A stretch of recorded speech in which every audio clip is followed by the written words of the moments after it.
You should bet on me. Like I'm Apple in the 90s, you should bet on me. Gonna wanna get behind me like I'm 23. Before Mikey was on Nikes, you should bet on me. Ooh.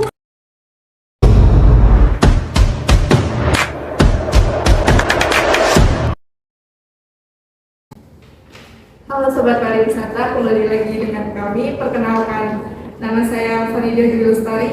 Nama saya Nadia Febriati. Nama saya Naufal Ansari. Oke, pada kesempatan kali ini kita berada di Museum Kota Gede. Dan di sebelah saya sudah bersama Ibu Tria sebagai edukator museum. Boleh jelaskan singkat profil dari Ibu? Gitu. Oh iya, saya Tria Rahmawati. Di sini saya sebagai edukator Museum Kota Gede, intro museum, dan keseharian saya ya sebagai pengelola museum ini. Itu sih.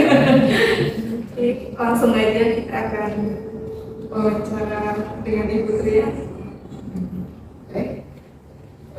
Jadi mungkin pertanyaan yang pertama ini boleh dijelaskan ya kayak asal nama dari Intro Living Museum.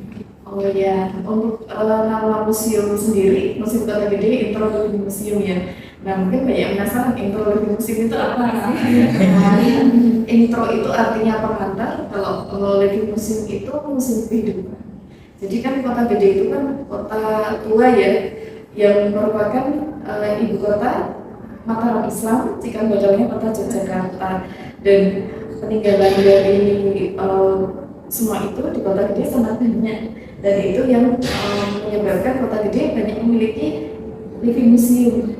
Nah karena saking banyaknya living museum di Kota Gede itu perlu pengantar. Jadi ketika masyarakat ingin menjelajahi Kota Gede itu bisa lebih mudah dan lebih mengerti begitu. Jadi intro living museum adalah pengantar sebelum menjelajahi Kota Gede, living museum di Kota Gede. Gitu. Kemudian yang kedua, kenapa sih milih tempat ini sebagai apa namanya dijadikan sebagai museum, Intro Living Museum? Tempat ini ya, karena tempat ini memiliki nilai historis yang penting. Karena kalau dari bangunan museum ini sendiri merupakan bangunan rumah talang yang perlu dijaga kelestariannya seperti itu. Itu salah satu alasannya seperti itu. Berarti ini kan museumnya baru di 1 tahun belum, lebih dari 1 tahun pas ya. Kalau buat publik. Iya, betul. Itu bagaimana cara promosiin tempat ini buat Ibu? Oh iya, untuk mempromosikan museum sendiri, nah kami melalui beberapa acara, jadi kami membuat beberapa kegiatan begitu. Terus kemudian seperti yang lainnya juga ya, melalui promosi melalui media sosial ya. Berarti ada Instagram? Ada Instagram, kemudian tidak dari kami sendiri juga ada TikTok juga. Berarti ada yang mengelola? Iya, apalagi kan museum ini tempatnya sangat menarik. Jadi banyak dari anak muda dan yang lain konten kreator ya datang. Ya itu juga salah satu bagian dari promosi. Jadi iya, promosi tidak langsung tapi mengangkat gitu. Jadi ada jadwal kunjungan kan orang harus reservasi. Oh iya, untuk jadwal kunjungan itu hari Senin sampai Jumat. Iya, buka pukul 8 sampai jam 4 begitu. Kalau Jumat sampai pukul 2:30. Iya. Jadi harus reservasi karena apa berkeliling. Iya, betul. Dan museum ini kan terbatas ya, jadi supaya kami bisa mempersiapkan begitu, jadi perlu reservasi dan kami bisa memperkirakan berapa pengunjungnya begitu. Tetapi ketika misal ada pengunjung yang belum sempat reservasi, ketika datang langsung ya tetap kami layani. Iya. Nanti kalau pengunjung yang misal pengen benar-benar belajar itu harus reservasi dulu. Tapi kalau misal datang cuma buat misal konten itu bisa datang kapan aja gitu. Iya, jadi tidak terpatok pada reservasi, tapi ketika datang kemudian reservasi seketika. Jadi pada saat itu dapatkan pelayanan begitu. Untuk harga tiket masuk atau untuk reservasi sendiri ada nggak sih Bu? Nah, untuk tiket kan gratis. Iya, masih belum berbayar. Ya, jadi salah satu hal yang menarik dari musim ini gratis itu ya. Selain tempatnya juga gratis begitu. Berarti itu termasuk apa? Kita dapat teman untuk berkeliling gitu. Pemandu ya, iya. Tiketnya gratis dan dapat pemandu di kantor. Berarti kan yang berkunjung ke sini kan terbatas dari kapasitas, kira-kira kapasitas. Nah, kapasitas pengunjung itu selama ini ya maksimal itu 100. Iya, karena ketika kunjungan bisa lebih dari 20-an ya, kita dibagi berapa kloter gitu. Kayak misal 100 ya 50 ya 25. Kita kan ada 2 pemandu begitu. Karena kan memang musim ini kan tidak bisa, mungkin sulit sulit untuk dikelilingi sendiri. Iya.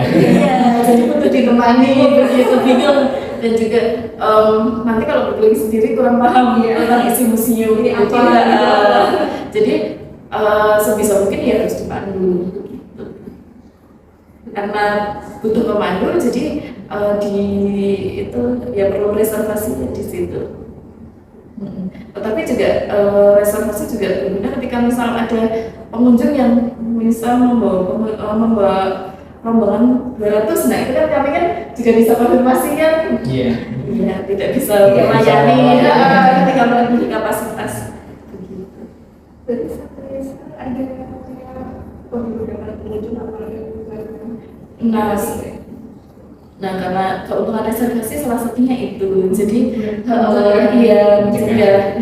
Cuman mungkin tidak sampai membludak, tapi sempat ketika bulan-bulan tertentu ya, kayak ketika masa liburan sekolah atau keluarga gitu, ada pengunjung yang kayak intensitas kunjungannya tinggi begitu. Nah itu juga salah satu tantangan bagi kami. Ya sampai berapa? ya sempat belasan mungkin ya intensitasnya. Jadi rombongan kecil tapi banyak. Nah itu kan juga lumayan ya karena banyak sedikit tetap kami pandu begitu.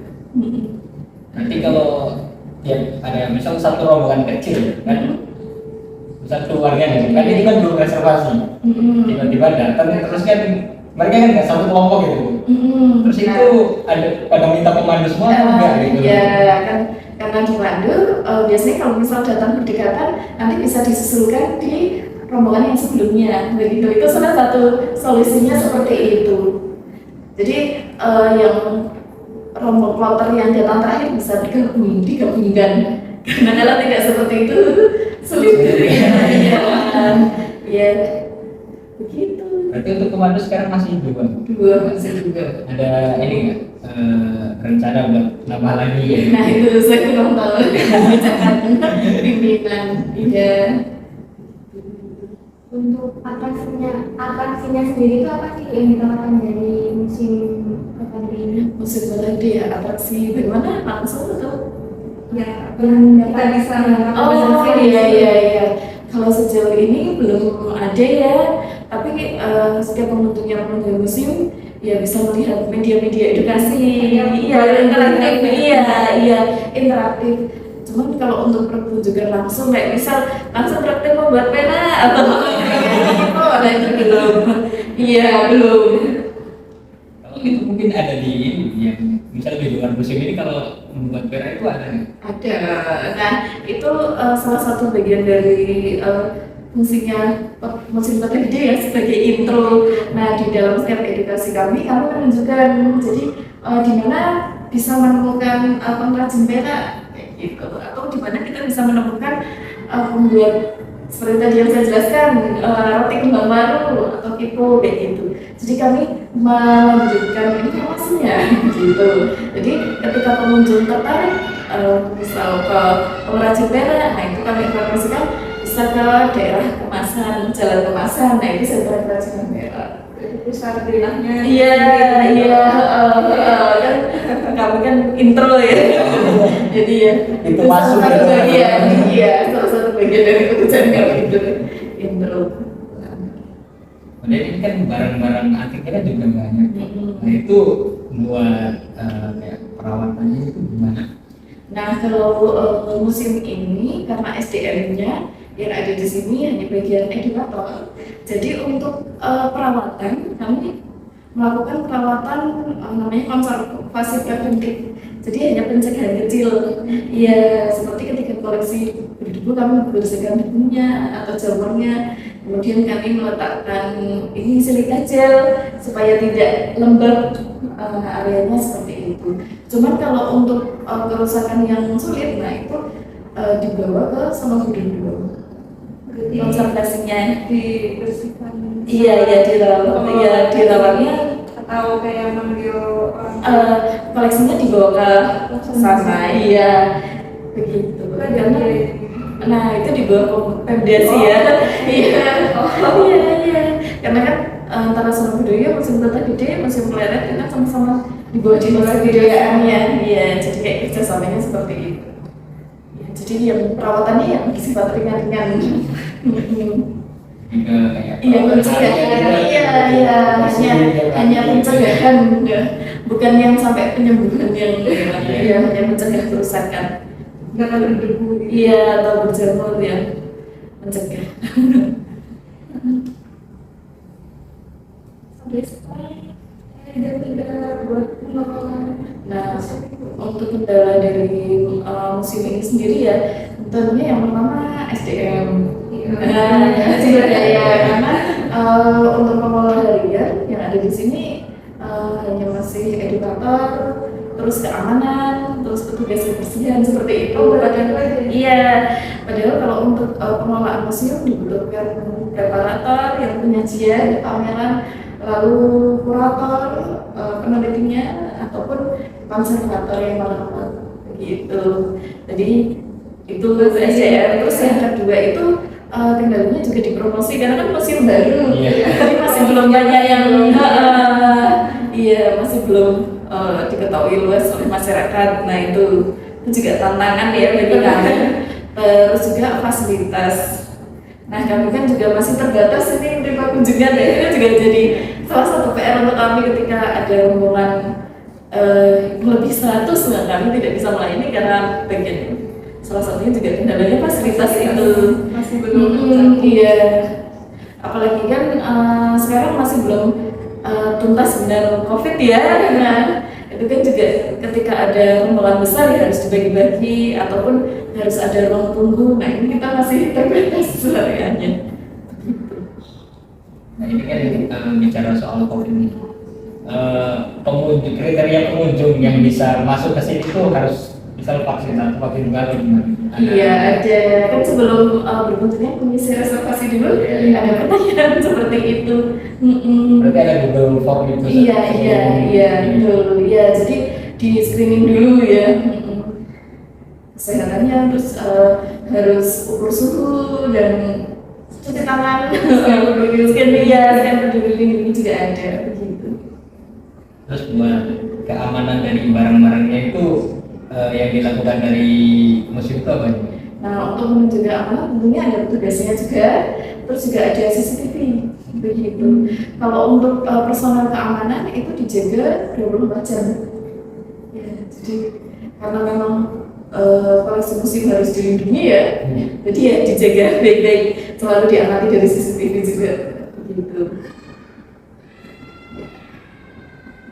Dengan tadi yang mungkin beberapa kendala dari SDM atau masih kunjungan yang masih terbatas itu ada masih cara untuk peningkatan kualitas tempat wisata museum ini? Oh iya, buat ke depannya. iya tentunya ada. Jadi karena ya itu tadi untuk promosi, terus untuk peningkatan yang lainnya ya. Kalau peningkatan SDM itu selalu diadakan oleh dinas kebudayaan ya. Nah tapi kalau untuk promosi dan yang lainnya itu ada event-event yang kami selenggarakan. Seperti yang belum lama ini kami menyelenggarakan lomba mural itu juga salah satu jadi bagian dari promosi museum kan.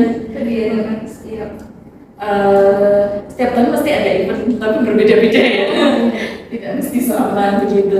Terus sempat ada pertunjukan musik dan puisi juga di museum ini Berarti untuk untuk meningkatkan kunjungan. event yang sama terus kontinental belum. Karena kita masih 1 tahun. Jadi Iya, masih memulai, jadi iya belum ada cerita yang panjang gitu. Terus juga museum ini kan ada area pameran temporer ya, yang di ruang pendopo itu juga dimanfaatkan untuk publik. Sempat ada 2 kali acara pameran di sana. Seperti acara dari pameran dari tokoh Kota Gede, Pak Haris Zubair, pameran lukisan di pendopo itu memanfaatkan ruangan depan. Terus juga ada FKY, Festival Kebudayaan Jogja, Yogyakarta, itu juga yang kota dilaksanakan juga di Museum Kota Gede begitu. Yang kamu kesana itu? Iya, kayaknya ya. Soalnya dulu pernah sih kan Bu tulis tadi pagi ini ada pameran lukisan. Iya. Lukisan terus yang ada mbak sama mas itu nggak ada acara apa gitu. Oh iya, iya begitu. Jadi museum ini juga dimanfaatkan untuk publik. Terus juga kan Kota Gede itu kan juga kota wisata ya. Jadi dari komponen masyarakatnya pun kayak komponen masyarakat wisata, ada kampung wisata, terus juga ada komunitasnya juga. Nah museum juga bekerja sama juga dengan kampung wisata dan juga komunitas-komunitas. berarti masyarakat lokalnya ikut turut andil. Iya, karena kan wisata itu kan juga bagian dari penghidupan masyarakat. Jadi keberadaan museum itu juga menyokong dari kehidupan mereka. Walaupun tidak secara ekonomi secara mutlak ya, karena kan kami kan non profit ya. Iya. Tapi tidaknya ketika museum ramai ya kiri kanan juga bisa ramai ya, ataupun museum menjadi destinasi pelengkap untuk kunjungan wisata. Iya kan? Sebelumnya ketika belum ada museum secara edukatif belum komplit gitu. Tapi ketika ada museum Kota Gede ini masyarakat bisa diedukasi dulu sebelum menjelajahi Kota Gede. Ini kan dari introduksi museum ini kan banyak apa sih namanya fasilitas listrik gitu, terus layar-layar interaktif gitu juga, terus itu buat kelistrikan itu gimana? Nah itu ada perawatannya juga. Iya, cuman ya mungkin salah satu dari kendala kami maintenance ya. Ada beberapa yang rusak belum bisa diperbaiki secara cepat gitu saja. Listriknya langsung dari PLN atau ada generator listrik sendiri gitu? Bikin sendiri bisa pakai langsung? Itu yang itu apa namanya? Dari PLN. Genset. Oh, genset itu kan tambahan. Iya, PLN. Karena museum ini di bawah Pemda, jadi segala pengelolaannya itu ya dari Pemda ya, difasilitasi dari Pemda DIY. Berarti tadi ada gensetnya? Kalau genset belum ada. Belum, ya. Jadi instalasi masih. Terus pernah ada kendala ini nggak sih pas ada wisatawan yang datang terus tiba-tiba mati lampu? Iya. Nah itu kami belum bisa mengatasi ya. Jadi pernah ada rombongan. Nah itu juga masuk ke kendala ya. Nah belum ada fasilitas genset begitu. Kalau dari ada apa bentuk kayak apa sih namanya paket wisata yang masukin museum ini sebagai salah satu tujuan.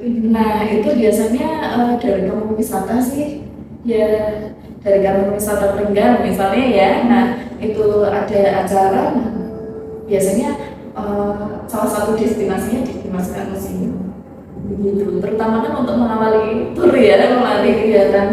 Jadi pengantarnya di Museum Kota Gede. Sebenarnya kalau menurut saya itu kan jadi apa sih namanya, review museum ini bisa jadi satu paket wisata gitu. Iya. Kan ke sini dong, habis itu foto Kota Gede gitu kan. Ya, memang secara konsep sebenarnya seperti itu Iya. ya. Karena tujuannya bukan sampai ke situ ya. Iya, cuman seperti itu perlu dipersiapkan agak lama. Iya, karena membutuhkan SDM ya. Iya, sebenarnya memang konsep intro living museum ini kan terintegrasi seperti itu sih, jadi pengantar kemudian dilanjutkan. Iya. Cuman ya biasanya pengunjung untuk saat ini melanjutkannya masih secara mandiri, jadi tidak tersambung dengan museum dulu. Kami hanya sebatas masih menunjukkan lokasi-lokasinya, jadi belum bisa mengantarkan. Gitu. Oke. Dari awal museum ini terus pengunjung sampai saat ini ada kayak kesan-kesan yang diutarakan dari pengunjung gitu. Nah, untuk kesan dari pengunjung sendiri, mereka sangat terkesan ya, terutama kesan pertama itu kan ketika melihat bangunan museum yang sangat unik, unik gitu. Nah, itu terkesan. Terus yang kedua itu experience, pengalaman memasuki bangunan heritage. Ya kan jarang ya, orang berkesempatan memasuki bangunan zaman dulu ya begitu. Terus yang ketiga itu kesannya mendapatkan pengetahuan tentang kota gede yang tidak banyak diketahui. Bahkan orang Jogja pun baru tahu kota gede seperti ini ya. Ternyata kayak semacam apa ya, kalau istilahnya sekarang hidden gem ya. Kuliah yang tersembunyi banyak. Begitu. Ada tanggapan negatif gitu atau ada yang positif? Ya tentunya semuanya plus minus ya, yang maksudnya negatif. Mungkin kalau yang negatifnya ya masih terbatas pelayanannya untuk jumlah besar, nah itu sih. Karena memang lokasinya juga kelihatannya besar tapi sebenarnya terbagi-bagi, jadi iya, jadi tidak bisa memuat banyak orang gitu. Banyak jenis wisatawan yang datang ke sini selama ini tuh dari lokal semua atau gitu? Dari lokal ada, terus juga dari luar DI ada. Mungkin sekarang masih pandemi ya, jadi tidak begitu banyak yang mobilitas dari luar, kan dari wilayah Jogja sih. Kalau turis masih sedikit, Tapi ada begitu. Terus juga dari pelajar, mahasiswa, keluarga begitu. Berarti kalau turis itu pasti ada dari paket kampung yang dari sini. Biasanya ada guide-nya, iya, kami hanya mendampingi. Iya, kayak gitu. Yang sebagian besar yang menyumbang jumlah kunjungan tuh tentunya pelajar, rombongan sekolah. Iya, rombongan sekolah, iya. Yang mesti kan banyak ya berkelas begitu. Cuman kalau dari intensitas yang tinggi, kalau misal kunjungan liburan tuh biasanya anak-anak muda sih, mahasiswa atau rombongan keluarga.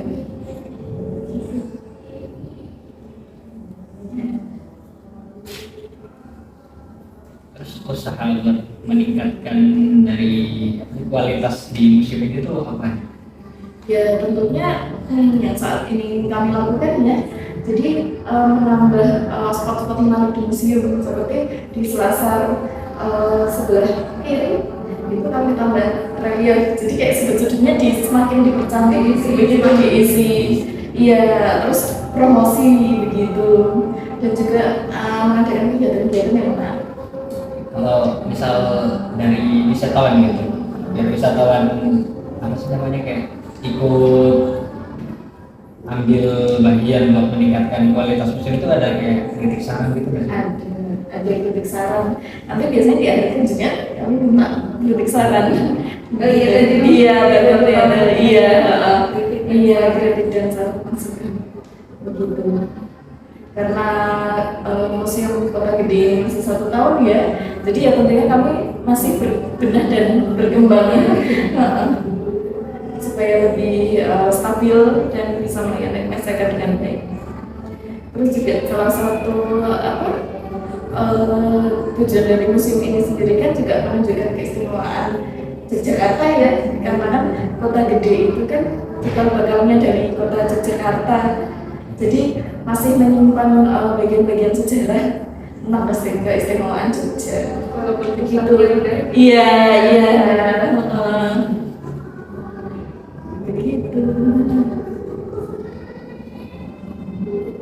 untuk feedback sendiri, apakah ada feedback yang didapatkan selama musim ini dulu? Nah, tentunya kalau feedback itu kalau secara ekonomi belum ya, sedangkan musim kami iya gratis iya, tetapi musim ini menjadi bagian dari edukasi kepada masyarakat tentang kota gede dan juga tentang warisan budaya dan sejarah yang ada di Yogyakarta. Dan yang itu terpenting itu menunjukkan keistimewaan dari Yogyakarta. Begitu. Kalau feedback dari ini sendiri apa selama ini mengelola jadi mendapatkan Oh ya, saya dapatkan dalam yang melayani pengunjung ya. Tentunya kalau feedback yang kami dapatkan ya sebagai edukator, ketika ada pengunjung yang datang ya kami bisa punya ruang diskusi.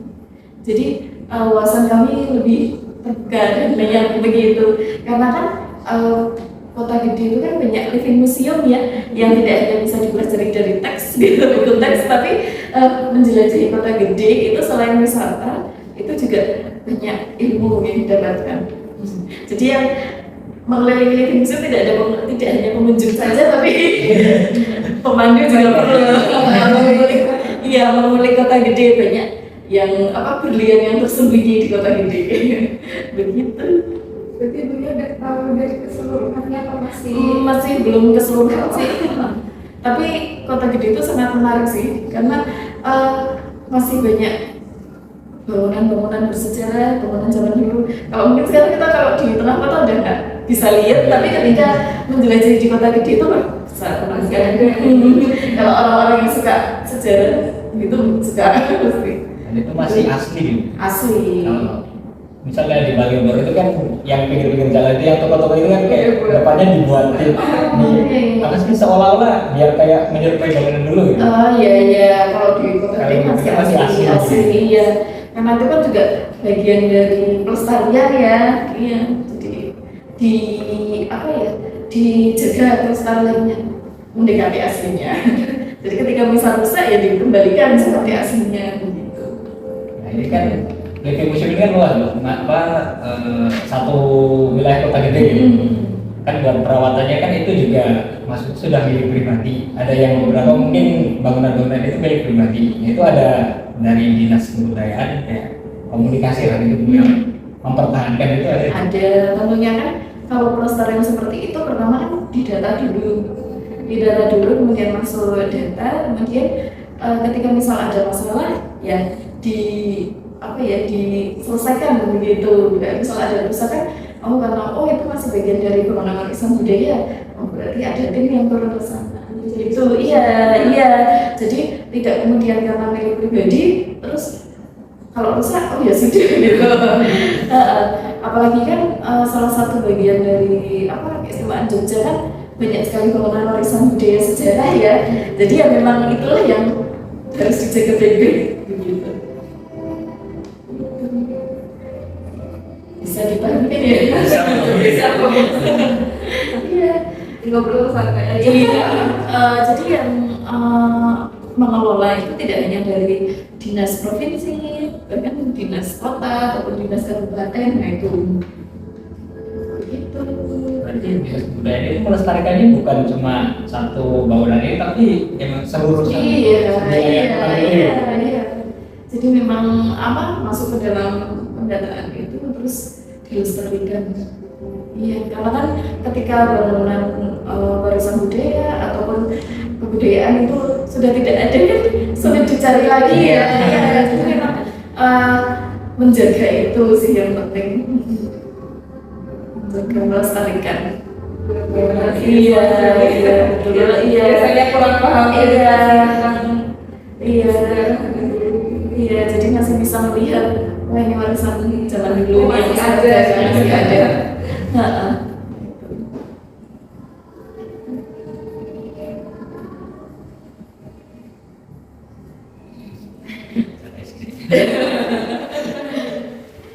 Ini belum closing ya?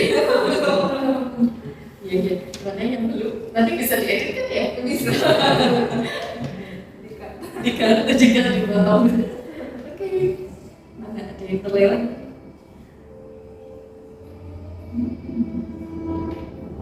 Mungkin ada tanggapan dari masyarakat sekitar masyarakat gitu.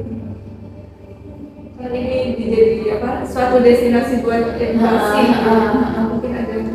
Nah, tentunya kalau tanggapan dari masyarakat sekitar, mereka sangat senang ya dan mendukung sekali dengan keberadaan museum karena kan menambah destinasi wisata dan memberikan edukasi ya secara menyeluruh tentang kota gede gitu. Terus tanggapan kedua ya senang karena akhirnya bisa masuk ke rumah Kalang. Iya betul. Jadi punya pengalaman wah seperti ini ya rumah Kalang. Jadi begitu. Itu sih. Yang terpenting yaitu dari sisi edukasi sih. Karena kan ketika menjelajahi kota gede tapi belum tahu istimewanya, jadi biasa saja. Iya. Tapi ketika berkunjung ke museum ini dulu kan mereka tahu oh ternyata ini ya ada kelebihan keistimewaannya seperti ini, jadi semakin lebih tahu. Lebih berkesan juga. Iya, lebih berkesan. Betul. Ya, kita kemarin tuh dari Mas Jisu kan sebenarnya kita nggak tahu apa-apa gitu. Pas datang ke sini terus tahu kalau masjid itu udah dari zaman kerajaan Mataram. Iya, tahu ya. Iya. Wah, aku udah pernah pergi juga sana. Ada alasan pengalaman. Saya kira masih biasa aja gitu maksudnya. Ternyata ada Iya. ada sendangnya. Iya, ada sendang, ada makam itu peninggalan kerajaan. Itu biasanya ada apa sendang gitu. Kalau sendangnya itu untuk kalau dulu mandi ya, kalau sekarang ya hanya untuk tertentu gitu.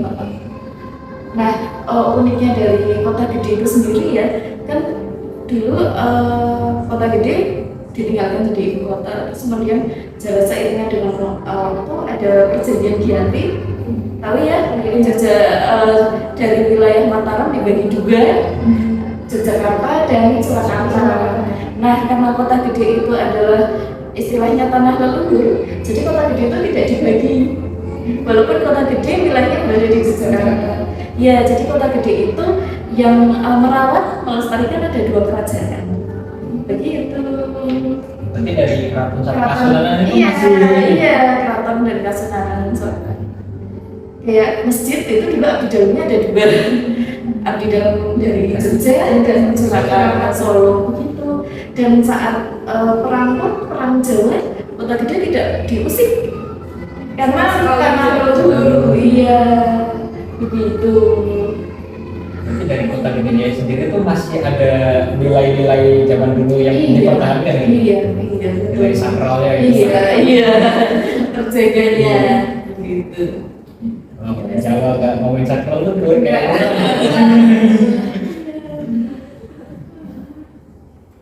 ada keistimewaannya seperti itu. Makanya jadi kegiatan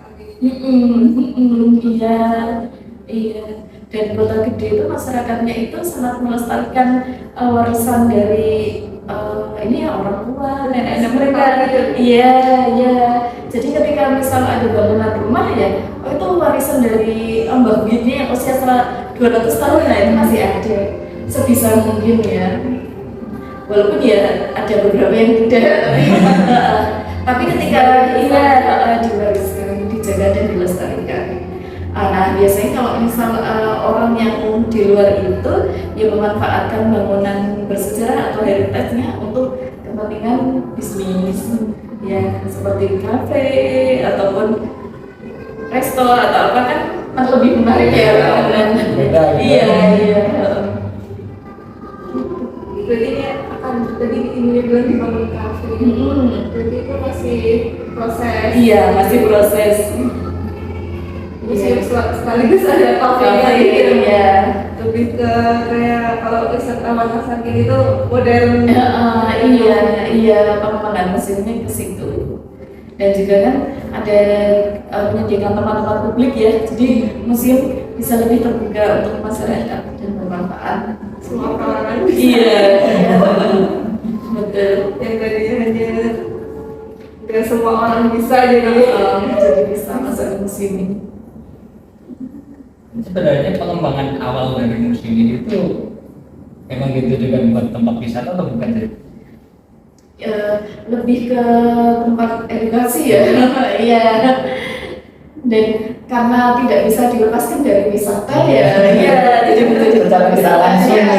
Karena memang berada di tengah-tengahnya daerah wisata dan potensi wisatanya juga besar begitu. Dan karena museum itu non profit, jadi kami lebih menonjolkan untuk kepentingan masyarakat dan edukasi itu sendiri. Jadi wisatanya ini ya gratis. Nah itu yang sisi paling menarik ya, gratis. Iya, sisi kelebihannya itu wisatanya gratis, menarik. Oke, kita udah berbincang-bincang dengan Ibu Tria, seru ya. Mungkin cukup wawancara dari kami. Sekiranya ada salah dalam berkata, kami mohon maaf sebesar-besarnya. Wassalamualaikum warahmatullahi wabarakatuh.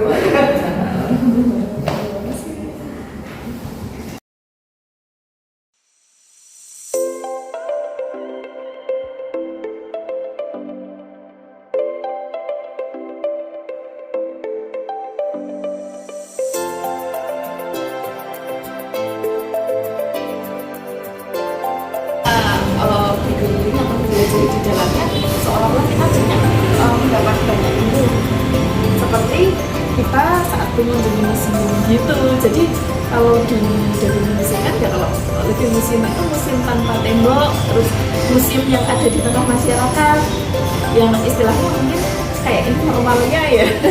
Iya, kalau museum formal kan ada bangunan, ada pegawai. Kalau living museum ya itu yang informal itu ya, yang berada di tengah masyarakat gitu. Nah, Kota Gede itu kan sebuah kota tua ya, usianya 5 abad, dan di Kota Gede ini menyimpan banyak bangunan bersejarah dan budaya begitu, dan semua itu terlola dengan baik karena masyarakatnya juga menjaga.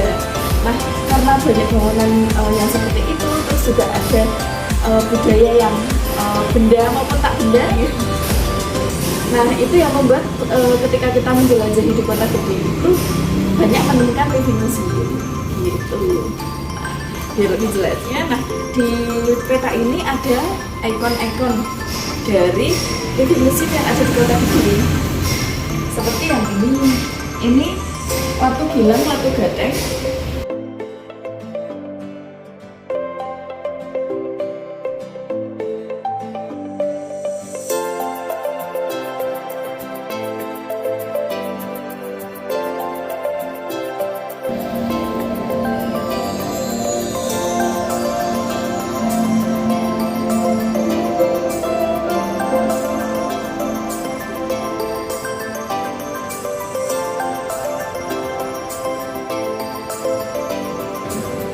Terus di sini ada kayak kapak kecil ya. Nah, bisa lihat di sini. Nah, tuh. Jadi rumah ini miliknya Deka Nuriyah. Deka itu singkatan dari Hajah Nuriyah, seorang saudagar wanita. Gitu. Terus ada angka tahun 1862 tahun Jawa.